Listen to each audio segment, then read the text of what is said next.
Aujourd'hui, on va parler d'un sujet très simple, mais qui concerne absolument tout le monde. Comment remplacer le livret A? Si tu regardes cette vidéo, c'est probablement que tu trouves ton livret A trop faible, trop lent et surtout pas assez rentable.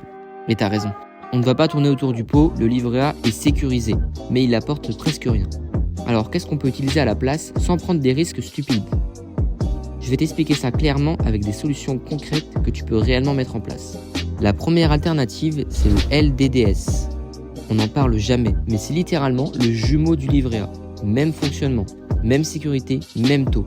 Donc si ton livret A est plein, le LDDS est simplement une extension logique et ça te permet déjà de doubler ton épargne sécurisée sans te compliquer la vie. Ensuite, il y a le LEP, le livret d'épargne populaire. Si tu as le droit, honnêtement, c'est presque une erreur de ne pas l'avoir. Le taux est très supérieur au livret A, 100% garanti par l'État et pas d'impôt. Bref, c'est l'un des placements les plus puissants aujourd'hui. Et contrairement à ce que certaines personnes pensent, beaucoup plus de gens y sont éligibles qu'on ne le croit.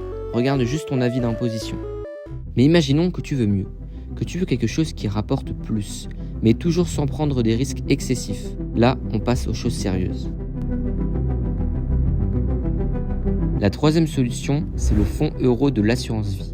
On reste sur du très sécurisé, mais avec un rendement souvent supérieur au livret A. Tu peux retirer ton argent, c'est flexible, et tu peux même combiner fonds euro et unités de compte si tu veux commencer doucement l'investissement.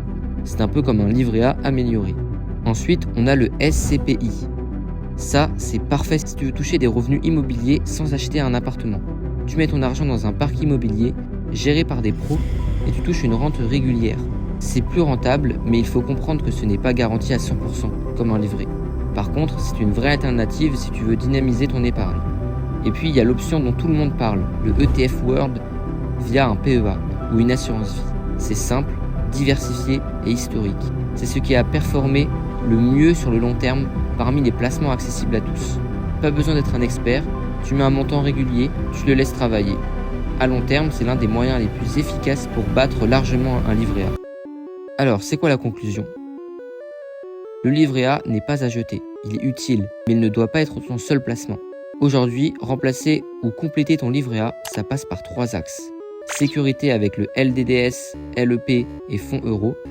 Meilleur rendement avec SCPI. Croissance long terme avec ETF World. Le plus important, c'est de choisir en fonction de ton horizon, tes projets et ton niveau de vie et ton niveau de risque acceptable. Tu peux même combiner plusieurs solutions pour avoir quelque chose de équilibre et intelligent. Dis-moi en commentaire si tu as appris quelque chose. N'hésite pas à laisser un like, à t'abonner et à activer la cloche. Merci d'avoir regardé et à très vite.